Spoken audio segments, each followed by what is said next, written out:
نعم المولى ونعم النصير. أعوذ بالله السميع العليم من الشيطان اللعين الرجيم.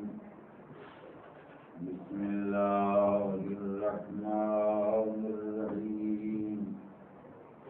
الحمد لله الذي لم يتخذ ولدا ولم يكن له شريك في الملك ولم يكن له ولي من الذل وكبره تكبيرا.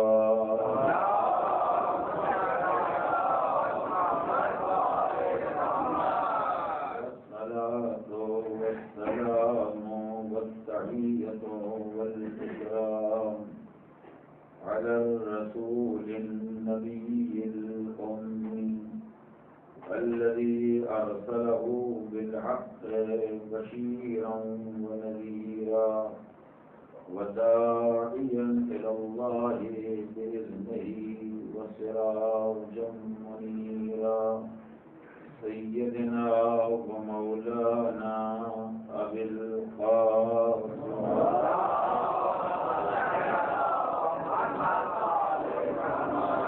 وعلى أهل بيته الطيبين الطاهرين الغر الميامين المعصومين الذين أذهب الله عنهم الرجس وطهرهم تطهيرا.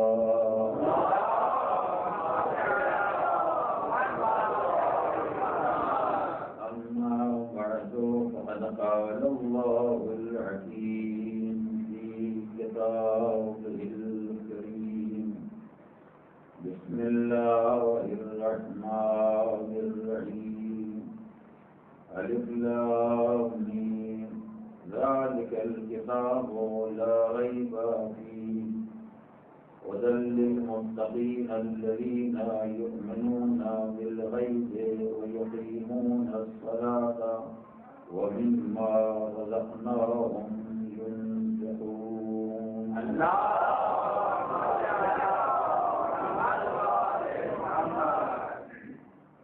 الف لام میم. یہ وہ کتاب ہے جس میں کسی شک اور شبہے کی گنجائش نہیں.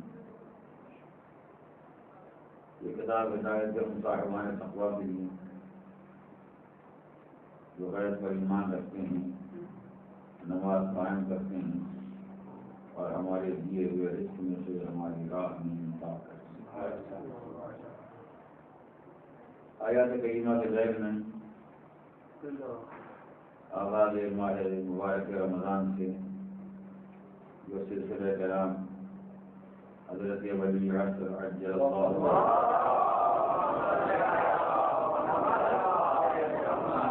آپ کی حیات مقدس سے متعلق پیش کیا جا رہا تھا. آج اس کے آخری مرحلے پر اس آخری موضوع کی تکمیل کرنا مقصود ہے، جس کے بعد اجزاء کی طرف کل اشارہ کیا گیا. زمانے غیبت امام میں ہماری ذمہ داریاں امام سے متعلق کیا ہیں. جو عام ذمہ داریاں ایک مسلمان پر باعثیت مسلمان عائد ہوتی ہیں وہ اپنے مقام پر ہیں. مسلمان ہے تو واجبات پر عمل کرنا ہوگا، مسلمان ہے تو محرمات سے پرہیز کرنا ہوگا، مسلمان ہے تو بندگی پروردگار کرنا ہوگی، مسلمان ہے تو اپنے زبان اور اپنے ہاتھ سے دوسرے مسلمانوں کو محفوظ رکھنا ہوگا. یہ ساری ذمہ داریاں وہ ہیں جو مسلمان پر بحیثیت مسلمان عائد ہوتی ہیں.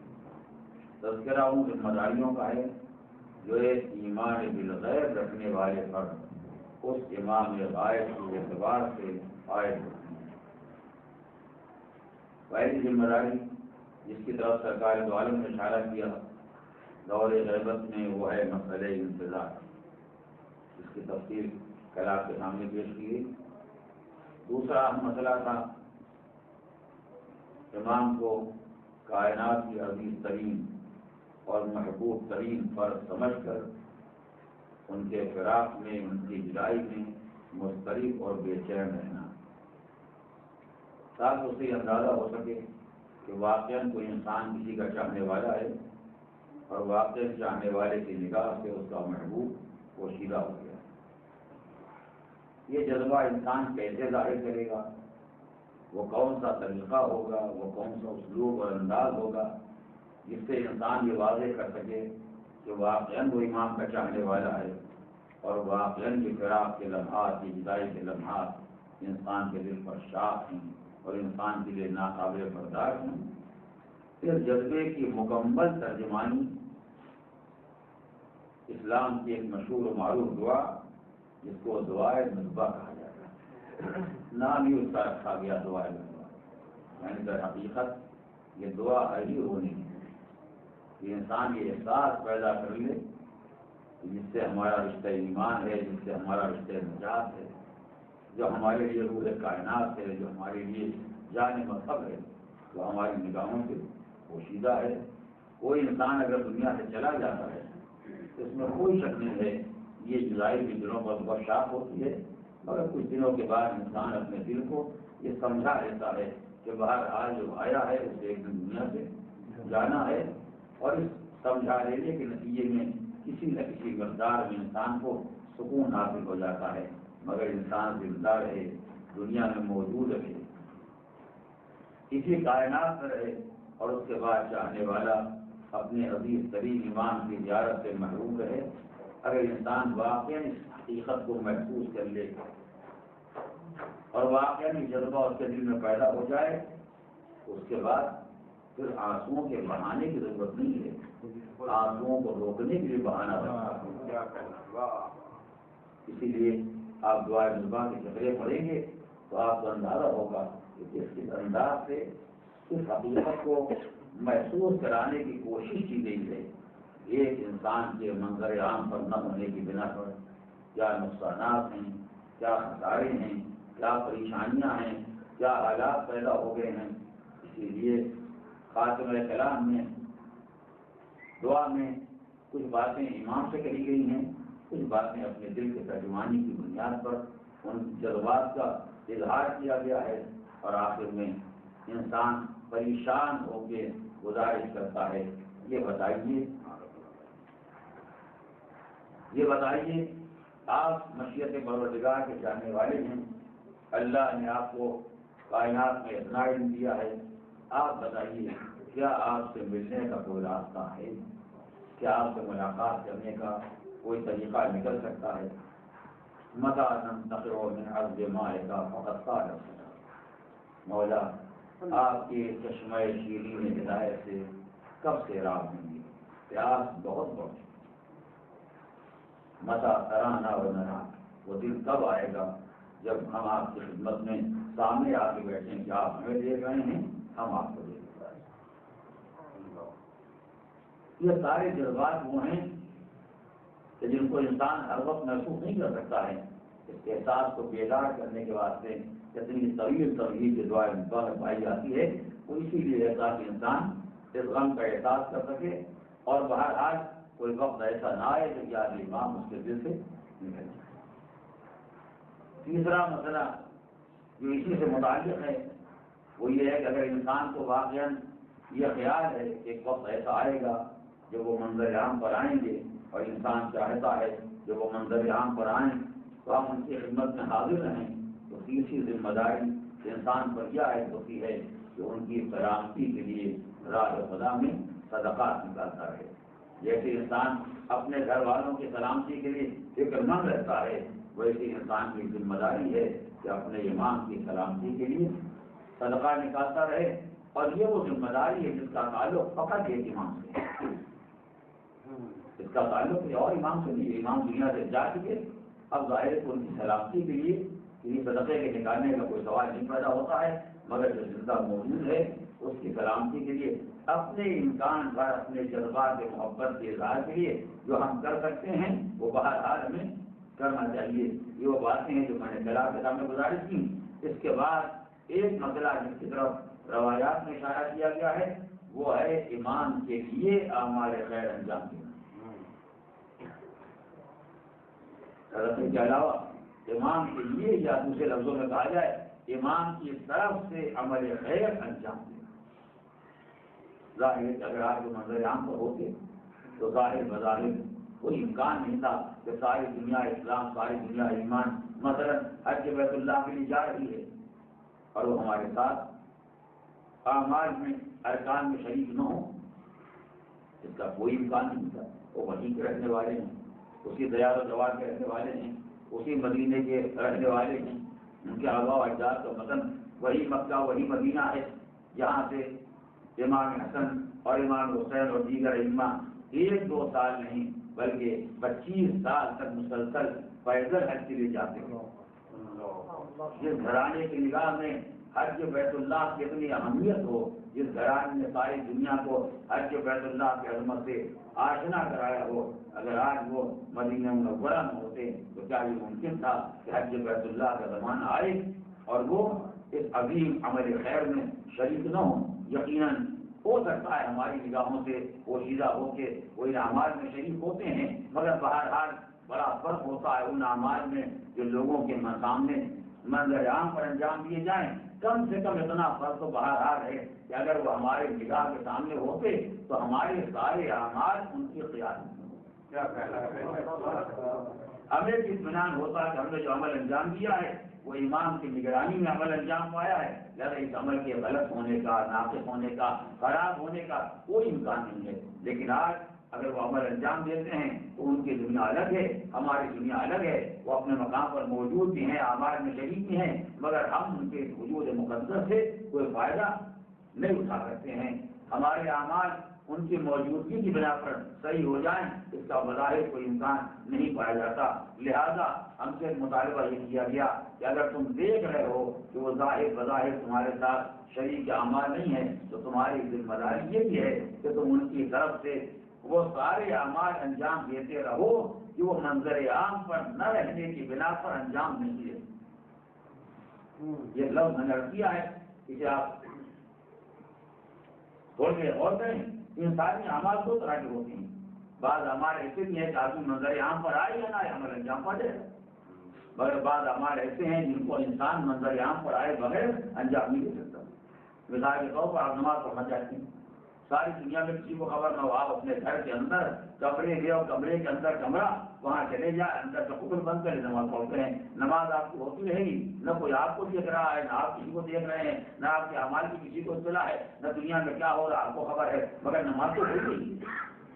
یعنی ایک ایسا عمل ہے جو ساری دنیا سے الگ ہو کر انجام دیا جا سکتا ہے. آپ دنیا میں کسی صحرا میں جا کے آباد ہو جائیں اور روزہ رکھنا چاہیں, آپ زندگی بھر روزہ رکھیں. روزہ رکھنے کے بعد لوگوں کے سامنے آنے کی کوئی شرط نہیں ہے.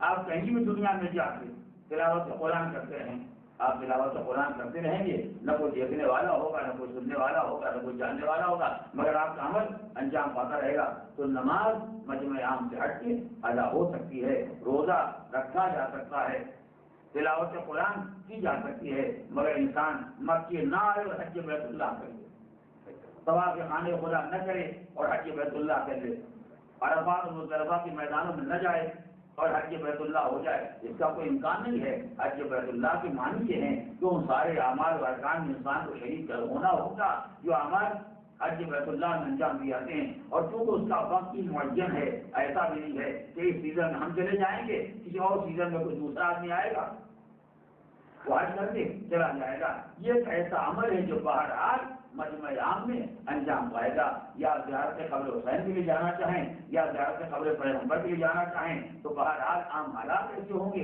کہ جہاں لوگ سب موجود ہیں اور ان کے سامنے یہ زیارت پڑھی جائے گی.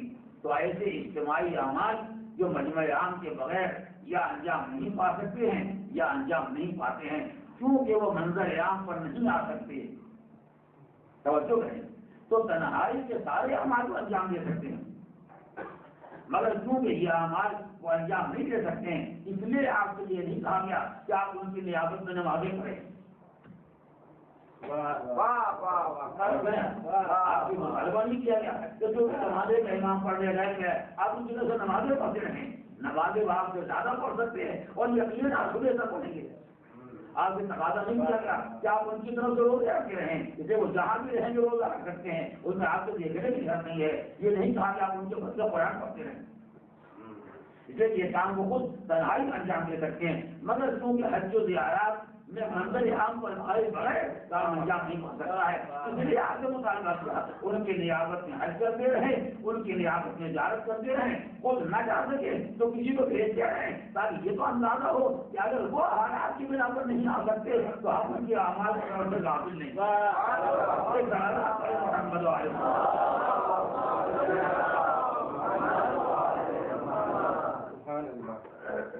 ظاہر ہے کہ ہم ان کے اعمال کی طرف سے اور ان کی اس پریشانی اور مصیبت کی طرف سے قابل نہیں ہے، اور اس کا ایک بنیادی فائدہ بھی ہے، اگر ہم نے ان کی طرف سے حج بیت اللہ انجام دیا یا کسی کو حج بیت اللہ کے لیے بھیج دیا نیابت امام زمانہ میں، یا زیارت کے لیے بھیج دیا یا چلے گئے نیابت امام زمانہ میں، اس کا علاوہ اس کے کہ انسان کے دل پر محبت کا اظہار ہوتا ہے، اس کا ایک بڑا بنیادی فائدہ بھی ہے۔ اس فائدوں کو ایک لفظ سے آپ پہچان لیں گے جو برابر آپ سنتے رہتے اور جانتے بھی ہیں، آل محمد کے کردار کا ایک امتیاز یہ ہے کہ آل محمد کسی کا احسان لیتے کوئی کائنات میں ایسا پیدا ہو جائے جس کا احسان آل محمد کی گردن پر ہو، ایسا کوئی انسان نہیں پیدا ہوا، اگر کوئی ان کے حق میں کار خیر کرتا ہے تو اس سے زیادہ اسے واپس کر لے، لہٰذا اگر منظر عام پر وہ زیارت سے قبل پیغمبر کے لیے مسئلہ نہیں آئے، یا منظر عام پر ہم نے ان کو کربلا میں نہیں دیکھا، یا منظر عام پر ان کو خراسان میں نہیں دیکھا، اور اس جلسے کی بنیاد پر کہ وہ منظر عام پر نہیں آ سکتے ہم چلے گئے ان کی طرف سے زیارت چلے گئے آگے، تو ہماری نگاہوں سے بچ کے اگر وہ رات کے سناٹے میں توجہ ہے، ہماری نگاہ سے پوشیدہ اگر وہ رات کے سناٹے میں اپنے جد بزرگوار کی زیارت کے لیے آئے تو یہ کیسے ممکن ہے کہ دن کے مجمع میں ہم جائیں تو انہیں یاد رکھیں، اور رات کے اندھیرے میں وہ زیارت کے لیے آئے تو وہ ہمیں فراموش کر دیں، اس کا کوئی امکان نہیں ہے، ہمارا عمل انہیں فائدہ نہیں پہنچا سکتا، لیکن وہ اپنے عمل سے اگر ہمیں یاد کر دیں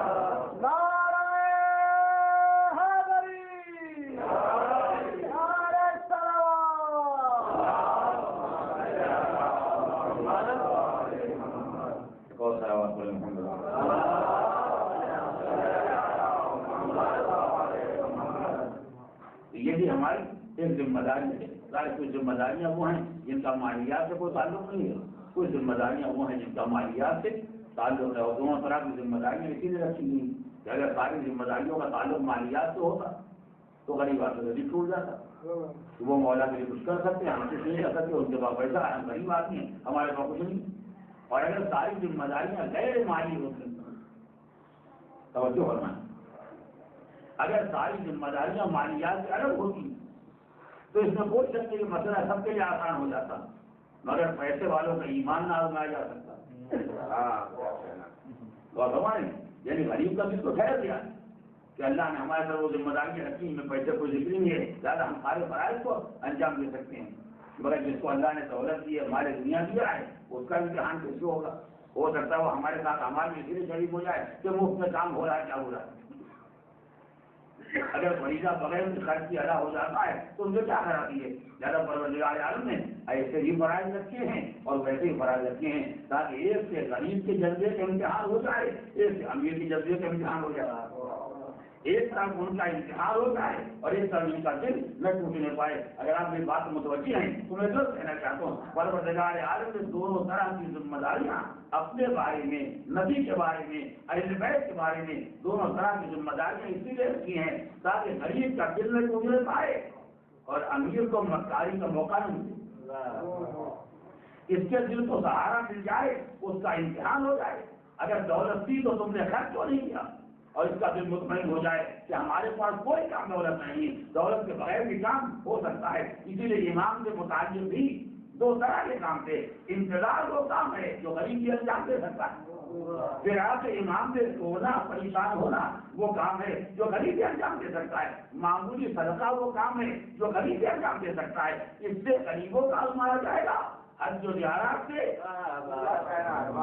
امیروں کو پیسے والوں کو آزمایا جائے گا. اور یہ امام زمانہ سے کوئی نیا مسئلہ نہیں ہے. روز اول سے خدا نے نظام ہی بنایا. جب رسالت کی اجرت کا اعلان کیا، جب پیغمبر کے اجر کا اعلان کیا تو اجر پیغمبر محبت کو کرا دیا. جو امیر و غریب دونوں برابر کر کے دے سکتے ہیں. محبت میں نہ غربت کا کوئی دخل ہے نہ دولت کا کوئی دخل ہے. یہ کام دونوں انجام دے سکتے ہیں. لیکن اگر بات خالی محبت پر رہ جاتی، توجہ کریں، اگر بات خالی محبت پر رہ جاتی تو غریب غریب محبت تو ادا کر دیتے، مگر امیروں کا کیسے آزمایا جاتا. لہٰذا محبت کے وریجے کے بعد الگ سے ہفتے امام بھی طے کر دیا گیا. توجہ کریں، الگ سے ہفتے امام طے کیا گیا کہ جب سال تمام ہو جائے جو تمہارے مال کی بچت ہے اس کا 5واں حصہ نکالنا ہوگا، تاکہ ان کا بھی تو امتحان ہو جائے کہ خالی موت کی محبت کرنا جانتے ہیں یا ان کی رام کا کوئی خرچ کرنا نہیں جانتے ہیں. محمد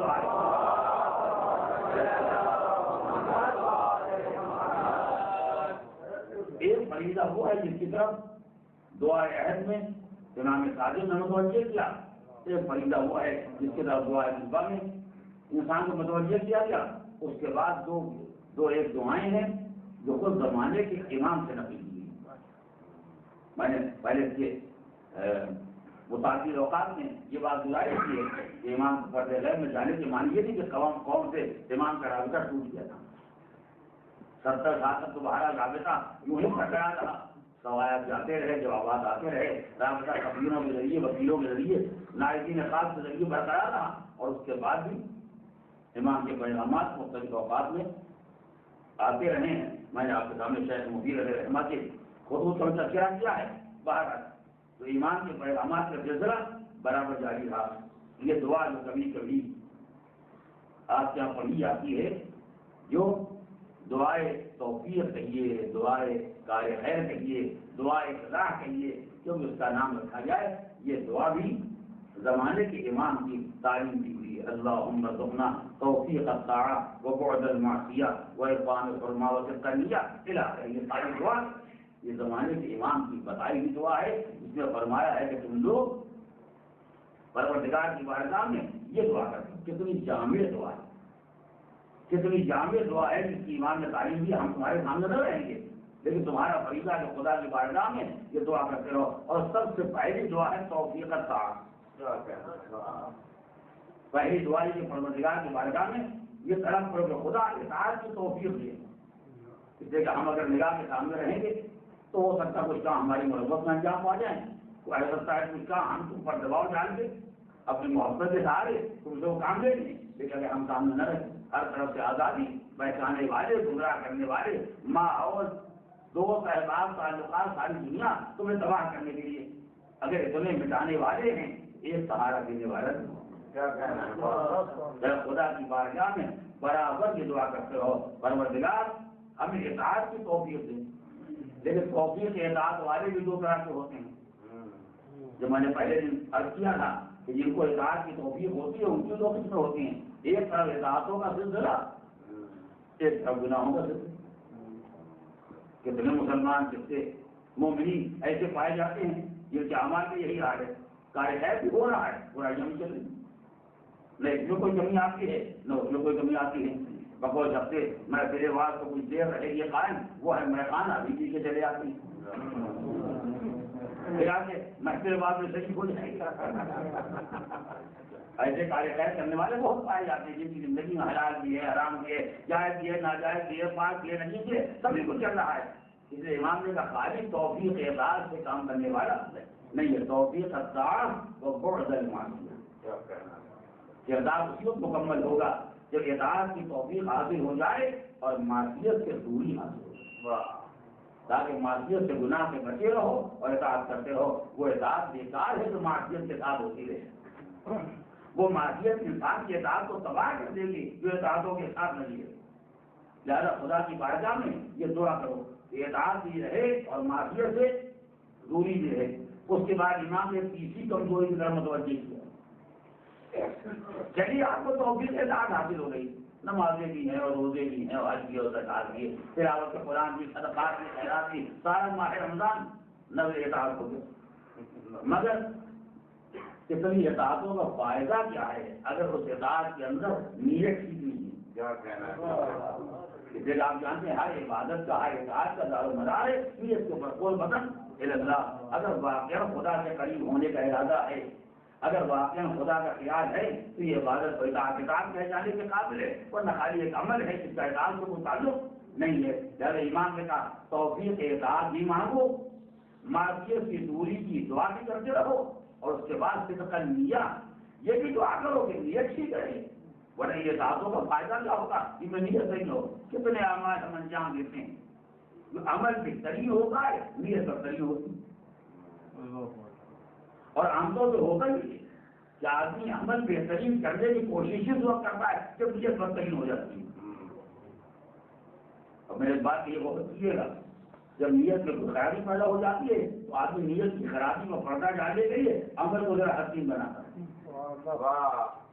اگر خلوص سے کسی کو مجلس کرنے کا خیال پیدا ہوا، یار مومنین کو بلا لیا، 2 درہم کا تبرک لیا، مجلس ہو گئی.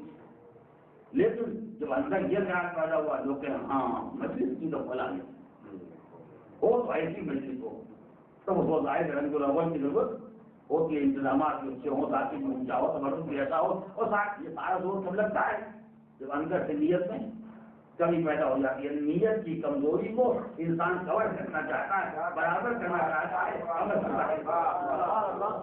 ہمارے حالات ہی ہوتے ہیں کہ ہم جو عمل میں زیادہ حسن پیدا کرتے ہیں تو وہ عمل کا حسن ہی بتاتا ہے کہ اندر کی گڑبڑی ہو گئی ہے، کوئی خرابی ہو گئی ہے جس کو برابر کرنے کے لیے یا جس کی پردہ پوشی کے لیے انسان کتنی چیزیں کر رہا ہے. ظاہر ہے اس بات کو ہم اپنے بارے میں خود نہیں سمجھ پاتے ہیں. آپ اپنے عمل کی اس کمزوری کو خود نہیں سمجھتے ہیں، مگر جو زمانے کا امام ہے اب اپنے عمل کو نہیں پہچانتے مگر وہ پردے میں بیٹھ کے ہمارے عمل کو جان پاتے. اس نے کہا خدا کی بارگاہ میں اگر اطاعت کی دعا کرو تو ساتھ ساتھ صدق نیت کی دعا بھی کرتے رہو، ورنہ اگر نیت میں صداقت اور سچائی نہ پیدا ہوئی، اگر نیت میں خلوص نہ پیدا ہوا تو عمل کا کوئی فائدہ نہ ہوگا. میں اس سے پہلے بھی عرض کیا ہے، بعض علماء نے ایسے واقعات مواعظ کے ذہن میں نقل کیے ہیں. ایک بیچارہ آدمی کسی گاؤں میں دیہات میں کون گیا پڑھا لکھا آدمی، اب دیہاتیوں کے درمیان مبتلا ہو گیا. وہ جس کو دیکھتے ہیں سب کو اپنا جیسے سمجھتے ہیں. اب یہ بیچارہ چاہتا لوگ بتائیں کہ تم عوام الناس ہو، تم جاہل ہو، ہم پڑھے لکھے ہیں، مگر کیسے بتائے جو پڑھے لکھے ہیں. سوچتا رہا غریب ان عوام الناس کو، گاؤں والوں کو اپنی قابلیت کیسے بتائیں. لاکھ ان سے کہیں ہم عالم دین ہیں، یہ سمجھے نہیں عالم دین کے معنی کیا ہو. ہم مسائل فقہ جانتے ہیں، تفسیر جانتے ہیں، حدیث جانتے ہیں، ان بیچاروں تفسیر حدیث کا نام بھی سنا ہے، ان پر کیا روک قائم ہوگا. وہ ترتیب ہونی چاہیے، وہ کام کرو جو یہ لوگ جانتے ہیں اور ان سے اچھا کرو تاکہ اس پر گروہ قائم ہو جائے. ترتیب سمجھ آ گئی. کم سے کم مسلمان نماز تو پڑھتے ہی نہیں، لیکن اس وقت مسلمانوں کا مجمع مسجد میں ہو اس وقت جا کے نماز پڑھیں تاکہ لوگ دیکھیں کیسا ہمارا رکوع، ہمارا سجدہ، ہمارے قرات، ہمارے اعمال اور کیسے ان کے سیدھے اعمال سب ان کو اندازہ ہوئی ہے. کوئی بڑا پہلے پہنچے مسجد میں مومن بیٹھے ہوئے تھے، درمیان لا صورت نماز ایسے خضوع و خشوع سے ابھی فائن میں گھر نہ ہونے پائے. بعض لوگ جب زیادہ آگے بولنے کی کوشش کرتے ہیں تو ان کا عالم بھی عین ہو جاتا ہے. لہٰذا اب سارا زور لگا دیا تلاوت کے اوپر تاکہ قوم کو یہ اندازہ ہو جائے کہ یہ آدمی کوئی پڑھا لکھا کوئی عالم ہے، عوام الناس میں جاہل نہیں ہے. اور واقعی لوگوں کا روح قائم ہو گیا. جیسے وہ نماز قائم ختم کی ویسے ایک آدمی آگے بڑھا، گستاخی معاف کیے گا، ہم تو آپ کو اپنی برادری کا کوئی عام انسان سمجھتے تھے، مگر آپ کی قرات، آپ کی تلاوت، آپ کا حمد و ثنا پڑھنا دیکھ کے یہ اندازہ ہوا کہ آپ کچھ اور ہیں، ہم لوگ غریب کچھ اور ہیں. اب ان جگہ کے تیر نشانے پر بیٹھ گیا ہے، یعنی اب کام ہو گیا ہے. لیکن مگر آپ لوگوں نے کہاں میرے قرات دیکھی؟ آج کے اتفاق میں روزے سے لکھا اگر تو یوں ہی جھکا ہوا تھا، اگر روزہ کرنا ہوتا تو آپ دیکھتے کہ تلاوت آپ لے جائیے. عمل تو سارا زور کیوں لگ گیا؟ اسے اندر سے نیت خراب ہو گئی. اس کمزوری کو دنیا میں کوئی جانتا ہو یا نہ جانتا ہو، مگر وہ ایمان نہیں جانتا دل کے حالات کو نہ جانتا. لہٰذا امام نے اپنے چاہنے والوں کو اس خطرے سے آگاہ کیا، جب عمل کو حکیم بنانے کی کوشش کرو تو پہلے نیتوں کو حکیم بنانے کی محمد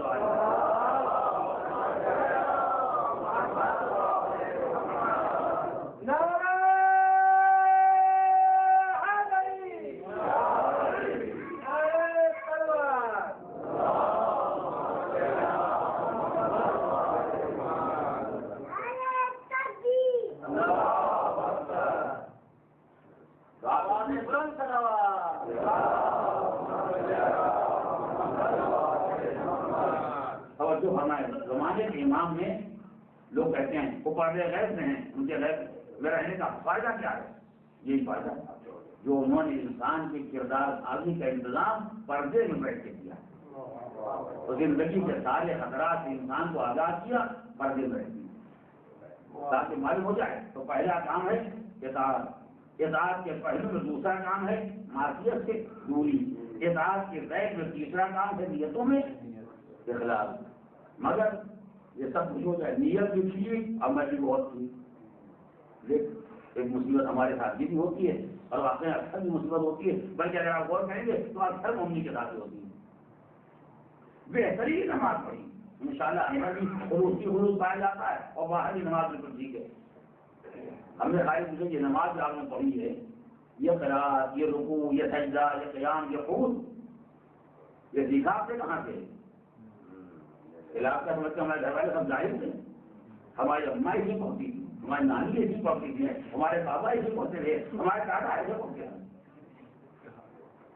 بھائی یہ نماز آپ کی کسی مجتہد کے فتوے کے مطابق ہے، پھر ہم تو اسے جانتے، ہمارے سارے گھر والے ایسے پڑھتے رہے۔ کیا فائدہ ہو اس کا؟ اس نیت کے خلوص کا کیا فائدہ ہوا؟ اس عمل کا کیا فائدہ ہوا؟ اس لیے ظاہر ہے کہ آپ نے عمل کو اس راستے نہیں لیا جس راستے لینا چاہیے۔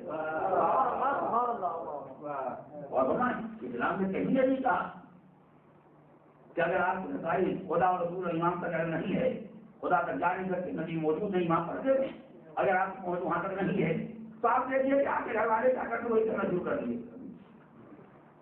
جو پردے میں جانے والا تھا اس نے خود یہ کہا کہ جب میں پردے میں چلا جاؤں اور مسائل تمہارے سامنے پیش آئیں تو مسائل میں اہل علم کی طرف رجوع کرنا، الہات یا حدیث نا جو ہماری حدیثوں کے جاننے والے ہیں ان سے پوچھنا، ان سے پوچھو رکوع کیسا، سجدہ کیسا، قیام کیسا، قعود کیسا، نہ کہ گھر کے عورت سے پوچھو۔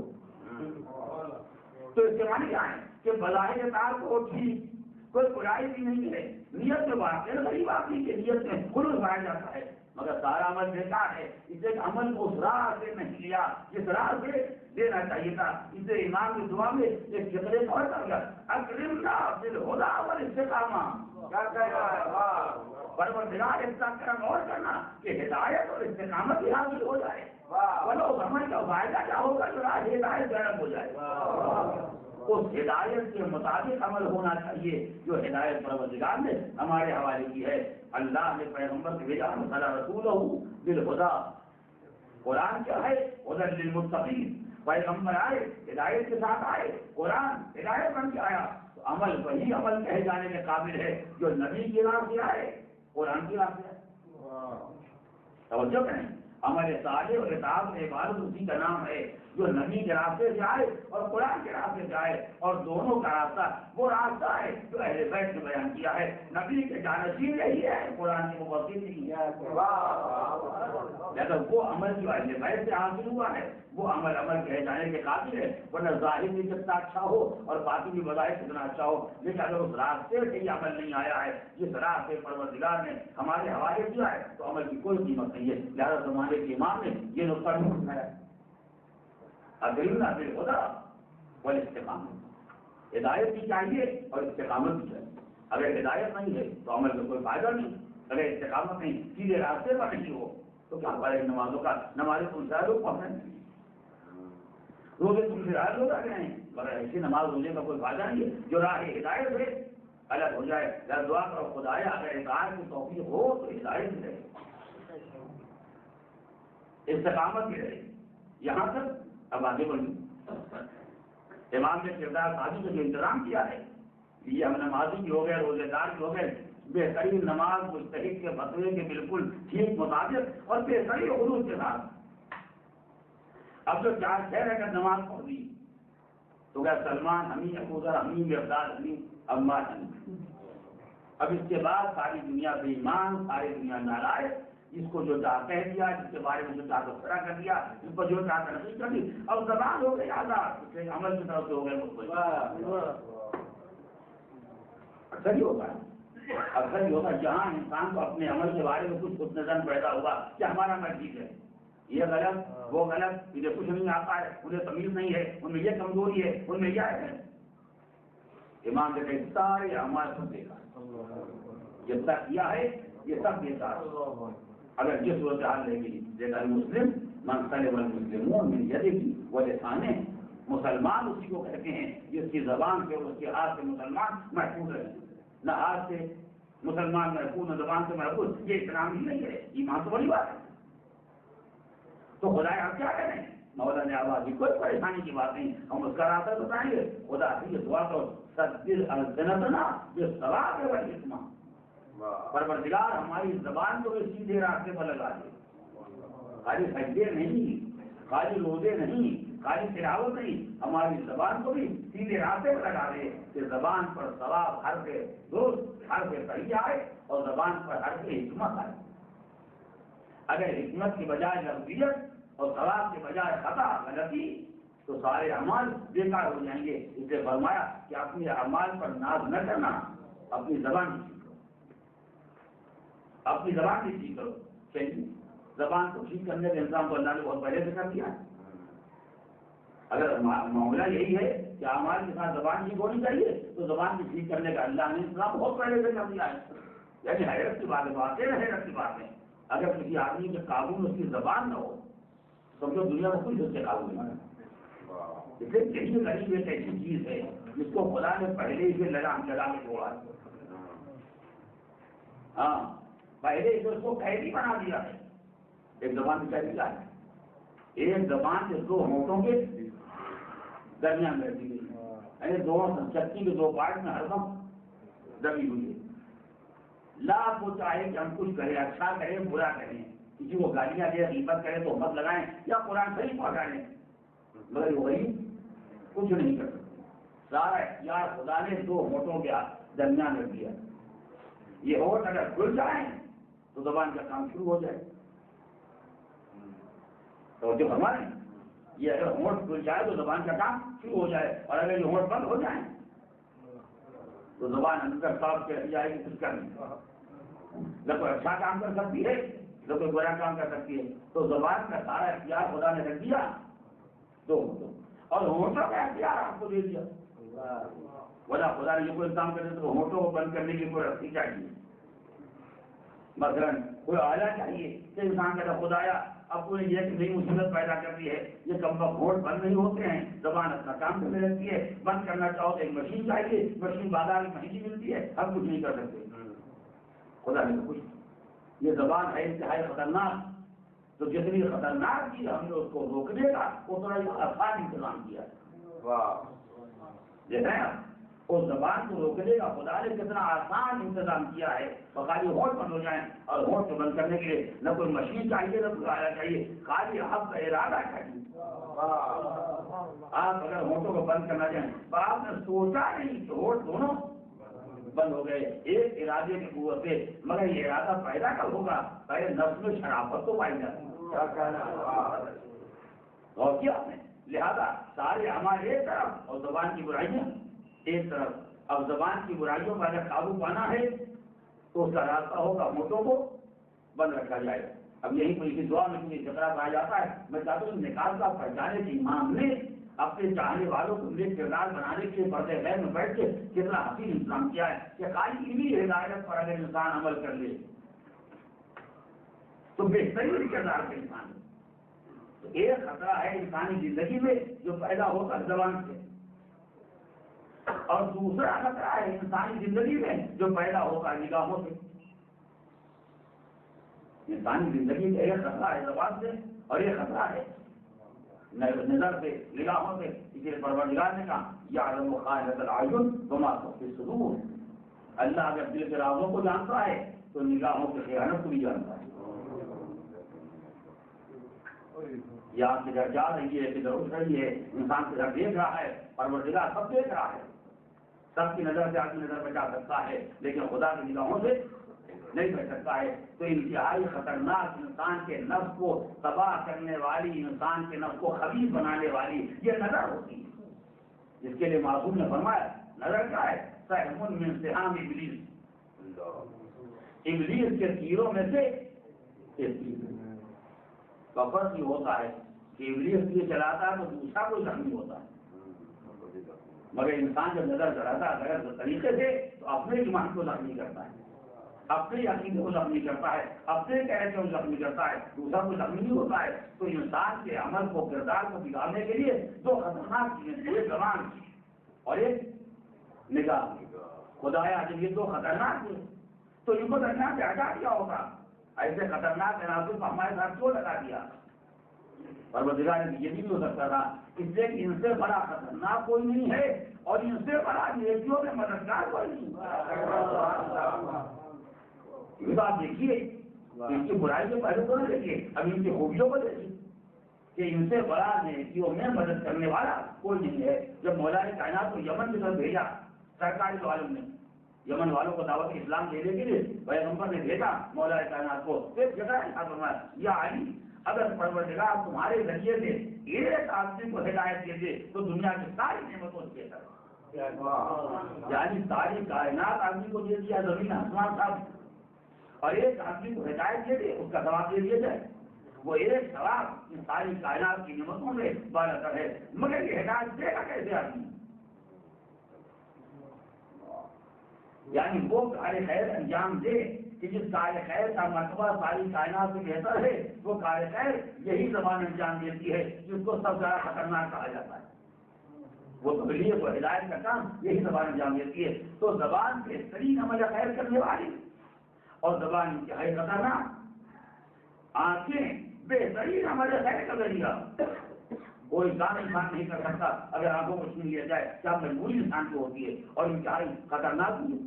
تو پروردگار عالم نے انسان کو یہ دو عطا دیے، ایک زبان جو کار خیر کرنے میں بہترین مددگار اور خطرات میں بدترین خطرات، ایک نگاہ ہے جو کار خیر میں بہترین ذاتی اور خطرات میں بدترین خطرات. جب خدا نے یہ دو طاقتیں انسان کے حوالے کر دی تو دونوں کے اختیار انسان کے ہاتھ میں دے دیا. توجہ، دونوں کا اختیار انسان کے ہاتھ میں دیا. ظاہر چونکہ بہترین کام آنے والی تھی لہٰذا خدا نے دیا،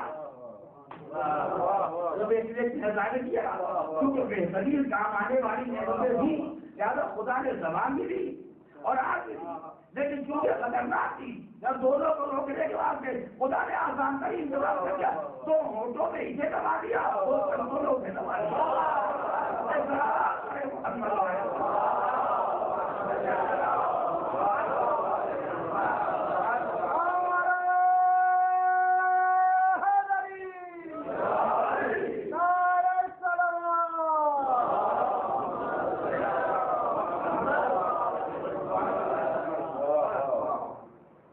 کے درمیان زبان کو رکھا اور دو پلکوں کے درمیان آپ کو رکھا. اب انسان نے اگر نفس میں اتنی قوت بھی نہیں ہے کہ اپنے ہونٹوں کو بند کر سکے، اپنے پلکوں کو بند کر سکے، تو انسان دنیا میں کیا کر سکتا ہے؟ جو اتنا کمزور واقع ہوا ہے، جو اتنا غریب واقع ہوا ہے. یعنی امام نے کہا اس کی دعا کرو کہ خدایا ہماری زبان کو حکمت اور ثواب سے، نیکی سے، خیر سے آشنا کرنا، اور پروردگار ہماری آنکھوں کو فجور و خیانت سے. یہ مسئلہ تو بہت آسان، اس سے خطرناک ایک مسئلہ اس کے پہلو میں ہے جس کے روکنے کا کوئی راستہ بظاہر نہیں ہے. آنکھوں کو روکنے کا راستہ ہے پلکوں سے بند کر دیا جائے، زبان کو روکنے کا راستہ ہے ہونٹوں سے بند کر دیا جائے، مگر کان کو کیسے بند کر؟ اس کے لیے کوئی اعلیٰ ایجاد نہیں ہوا ہے کہ کانوں کو بند کر دیا جائے کہ برائی کو نہ سننے پائیں. لہٰذا امام اس کے لیے لفظ بدل، توجہ کریں، اس کے لیے امام نے لفظوں کو بدل دیا، اپنے دعا کے الفاظ کو اب تبدیل کرو. لیکن مسئلہ زیادہ خطرناک آ گیا ہے. تو برائی نہیں کرنا چاہتے مگر دوسرا کہہ رہا ہے، کیسے کام بند کرو گے؟ خدا کی بارگاہ میں دعا کرو، خدایا میرے کانوں کو تو بند کر. یعنی جب اچھی آوازیں آئیں تو گویا کے کان کھل گئے، اور جب بری آوازیں آئیں تو جیسے کانوں کو بند کر دیا گیا۔ اتنے لمحات کے لیے گویا کے اتنے لمحات کے بہرا ہو جانا مجھے گوارا ہے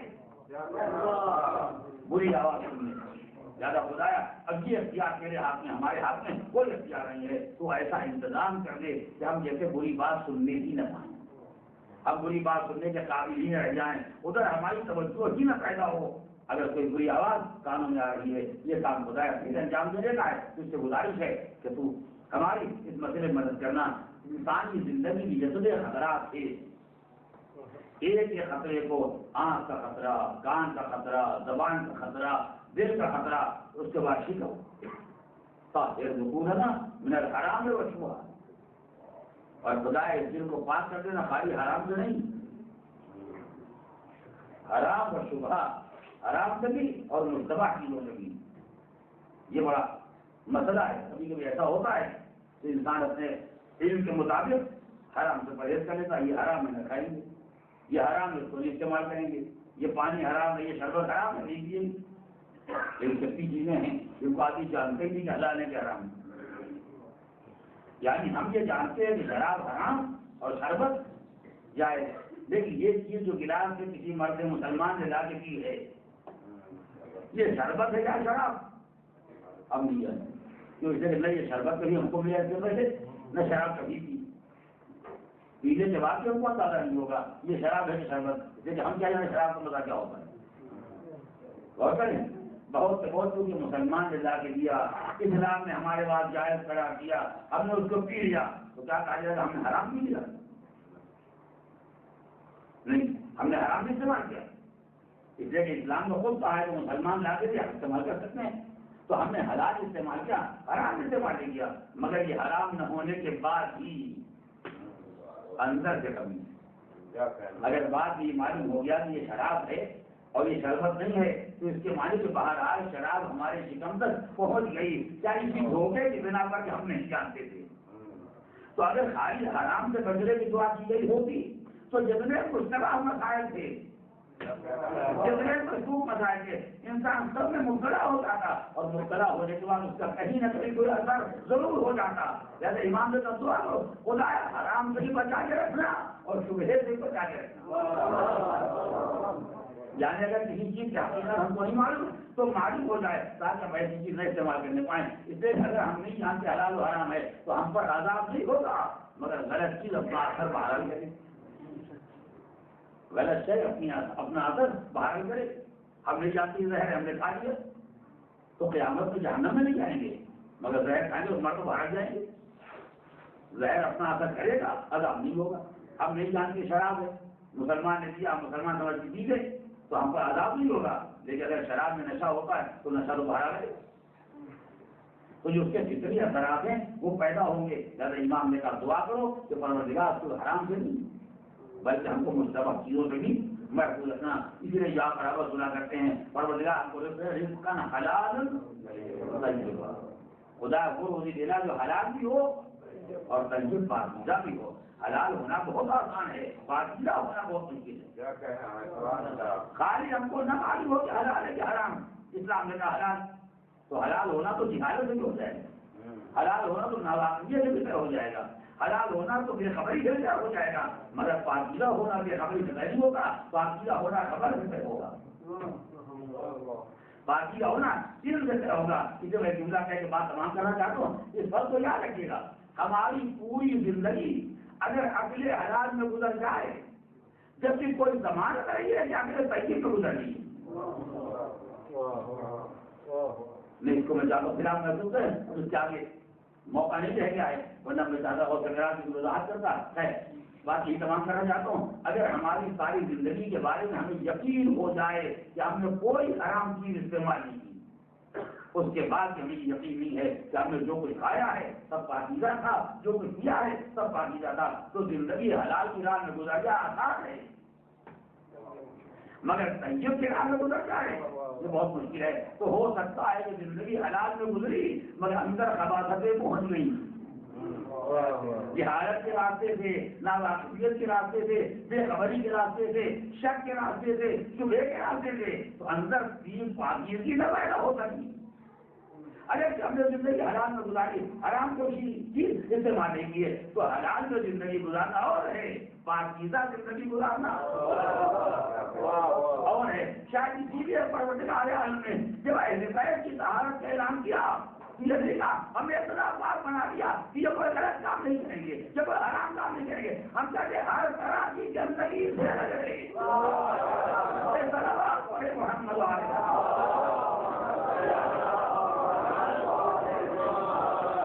اور اگر اب بھی تمہیں اس کے معنی میں تو شبہ ہو جائے اور مسئلے اور آنے کا جو پھر ہم تمہیں کمائے طہارت کی منزل پر رکھنا چاہتے ہیں، یا کسی راستے سے کوئی غلطی کردار میں داخل نہ ہونے پائے۔ اگر غلطی کردار میں جہالت کے راستے سے آتی ہے تو جہالت تمہارے پاس نہیں آنے پائے گی، اگر شبہ کے راستے سے آتی ہے تو شبہ نہیں آنے پائے گا، اگر غلطی شک کے راستے سے آتی ہے تو شک تمہاری زندگی میں نہیں آئے گا۔ جتنے راستے غلطی کے داخل ہونے کے ہم نے سارے راستوں کو بند کر کے تمہیں اتنا کامل و مکمل بنا رکھا ہے کہ جہاں طہارت ہی طہارت رہے گی۔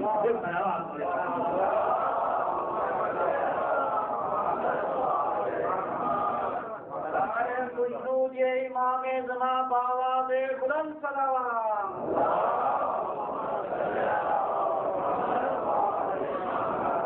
بس عزیزان محترم، جو ایسا طیب و طاہر ہوتا ہے وہ کردار کو پاکیزہ بنا سکتا ہے، جس کے بعد خود ہی پاکیزگی کے کردار نہ ہو وہ دوسرے کے کردار کو پاکیزہ نہیں بنا سکتا، کیونکہ امام ذاتی طور پر طیب و طاہر پاک و پاکیزہ ہیں، لہٰذا وہ انسانی زندگی کی تمام کمزوریوں کو نگاہ رکھتے ہوئے ہیں اور اپنے چاہنے والوں کو یہ ہدایت دی ہے، تمہارے بس کا کام نہیں ہے کہ ان برائیوں سے خود بچ جاؤ، تمہارے نفس میں اتنی طاقت نہیں ہے، تمہارے نفس میں اتنی قوت نہیں ہے، لہٰذا تمہاری کا سہارا دو، اس کی بارگاہ میں دعا کے لیے ہاتھ اٹھاؤ، اگر وہ سہارا دے دے گا ہر برائی سے محفوظ ہو جاؤ گے۔ اور اس کے بعد امام نے الگ الگ اقسام کے حق میں دعائیں کی ہیں، دعا کرنے کا طریقہ سکھایا ہے، علماء کے حق میں دعا کرو، علم حاصل کرنے والوں کے حق میں دعا کرو، نصیحت سننے والوں کے حق میں دعا کرو، جو حج بیت اللہ انجام دینے والے ہیں ان کے حق میں دعا کرو، اور ان سب کے بعد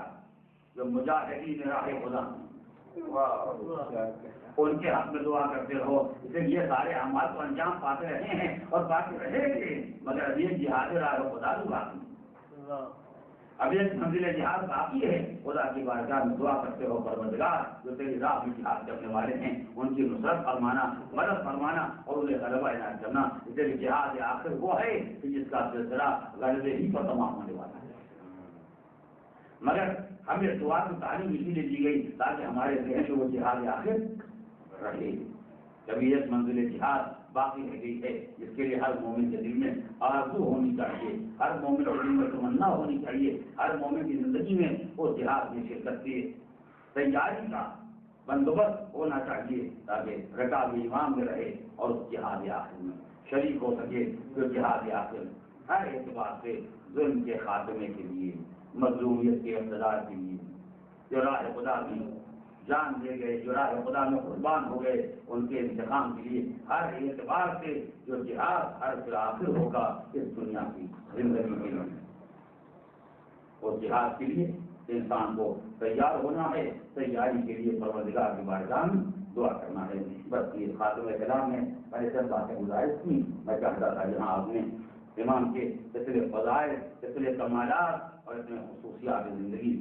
سماعت فرمائے، وہاں امام کی آخری ہدایت بھی انسان کے دل میں رہے،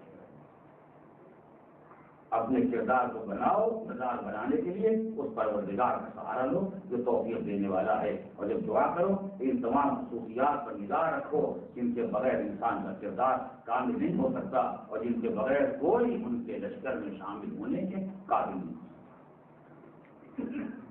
بس عزیزان محترم، یہ تھا خلاصہ ان تمام معروضات کا جو میں نے ایک مہینے کے اندر آپ کے سامنے گزارش کی ہے۔ ظاہر ہے کہ حضرات مسلسل شرکت کر سکے، کچھ نہیں کر سکے، کچھ باتیں ذہن میں محفوظ رہ گئیں، کچھ باتیں شاید ذہن میں محفوظ نہیں رہ گئیں، لیکن جب بھی کبھی آپ اس سلسلے کو اس سیریز کو اپنے سامنے رکھیں گے اور شروع سے آخر تک موقع نکال کے مختلف اوقات میں صحیح سنیں گے تو امام کی زندگی کا پورا نقشہ، پورا خاکہ، وہ خدمات جو انجام دیے ہیں، وہ خدمات جو انجام دینے والے ہیں، وہ ہدایات جو ہمارے واسطے ہیں، وہ ہمارے فرائض جو ان کے حق میں ہم پر عائد کیے گئے ہیں، وہ پورا نقشہ آپ کی نگاہ کے سامنے آ جائے گا۔ میں خاتم کلام میں گزارش کروں گا آپ پھر ان بیانات پر توجہ دیں، انہیں سنیں، اپنے گھر والوں کو، بچوں کو، دوستوں کو، احباب کو، عزیزوں کو، رشتے داروں کو سنائیں اور ان حقائق سے آگاہ کریں۔ اس سے سب سے بڑا فریضہ ہمارا ہے معرفت امام، من مات ولم یعرف امام زمان ہی مات ہوئی جائے۔ اگر کوئی انسان بغیر معرفت امام کے مر جائے تو جاہلیت کی موت مرتا ہے۔ اسی جاہلیت کی موت سے بچنے کے لیے ضرورت ہے کہ انسان اپنے زمانے کے امام کی معرفت حاصل کرے، اور اسی مسئلے کی اہمیت کے پیش نظر میں نے چاہا کہ مسلسل 30 دن تک اس موضوع کو آپ کے سامنے پیش کیا جائے، تاکہ بہرحال اپنے امکان پر ہم اپنی معرفت کو مکمل بنائیں۔ دنیا سے جائیں تو راہ آل محمد، دنیا سے جائیں تو راہ اہل بیت اور مسلک اہل بیت پر جائیں۔ ہمارے ایمان میں، ہمارے عمل میں، ہمارے کردار میں کوئی عیب اور نقص نہ پیدا ہونے پائے۔ یہ سبھی طاقت ایمان کو لے کے جائیں۔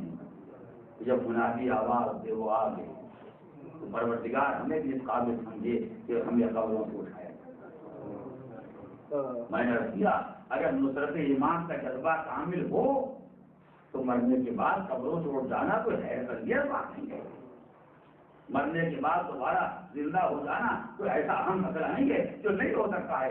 شاید یہ کہ جذبہ نصرت ایمان کامل ہو، اور شاید یہ میری بات ہی رہ جاتی، شاید ہی میرا دعویٰ ہی رہ جاتا کہ اگر جذبہ نصرت کامل ہو تو مرنے کے بعد بھی انسان کو اٹھنے کا موقع دیا جاتا ہے۔ شاید میری بات قابل اعتبار نہ ہوتی اگر کربلا میں مگر یہ احسان ہے عالم ایمان و عقیدہ پر کربلا کے شہیدوں کا کہ انہوں نے اس حقیقت کو دنیا پر واضح کر دیا کہ اگر جذبہ نصرت کامل ہوتا ہے، اگر جذبہ نصرت مکمل ہوتا ہے تو مرنے کے بعد اٹھنے کی اجازت ملتی ہے، مرنے کے بعد اپنی وفاداری کے اظہار کی اجازت ملتی ہے۔ یہ چاہنے والوں نے واضح کیا، اور اس کے بعد شہید راہ خدا کی زندگی کا اعلان کرنے کے لیے خود حسین نے یہ انتظام کیا۔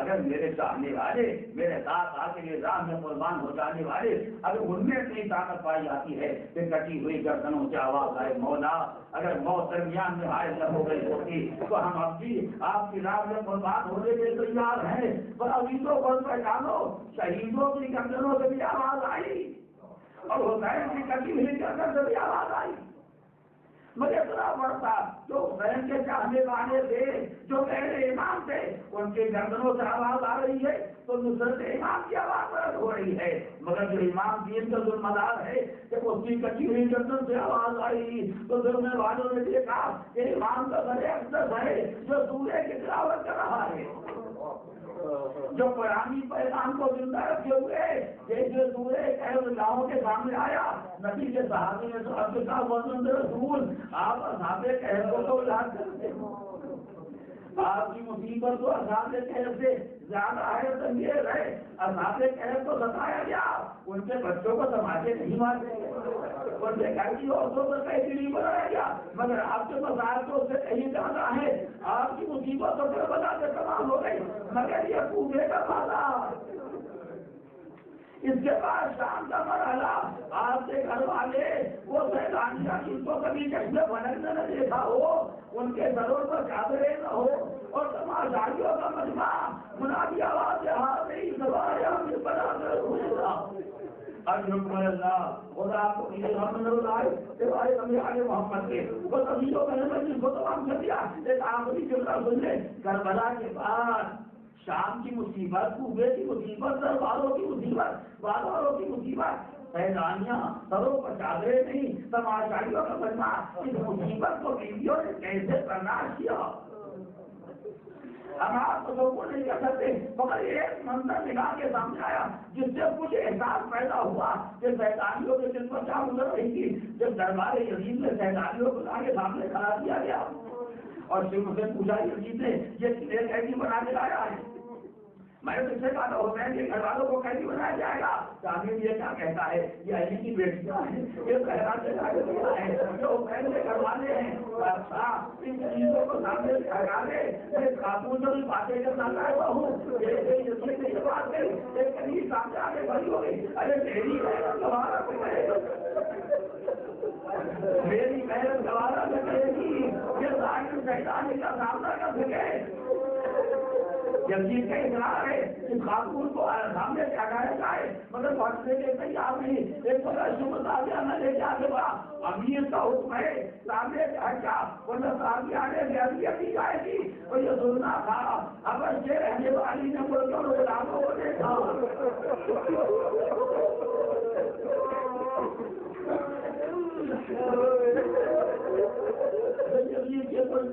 غلام بنے ہوئے ہیں، ایک بتا بولتے آواز اگر سے رہنے والوں تمہاری قومی محنت کو کیا ہو گیا ہے، تمہارے ملک کی عورت پر ہے اور تم تماشا دیکھ کے رہ جاؤ، وہ یہ سنتا تھا غلام ہمیں سامنے آ امیر ہم یہ بات برداشت نہ کریں گے کہ ہماری قوم کی غیرت کا معاملہ ہے، لیکن میں ایک عورت یہ برداشت نہ کر سکی کہ تعلیم کا بیداری کا سامنا ہو جائے، مگر تیرا بھی کربلا سے شام تک قابلِ عظمت میں لے جایا کہ تماشائیوں کا مجمع قابلہ سادہ بیمار کربلا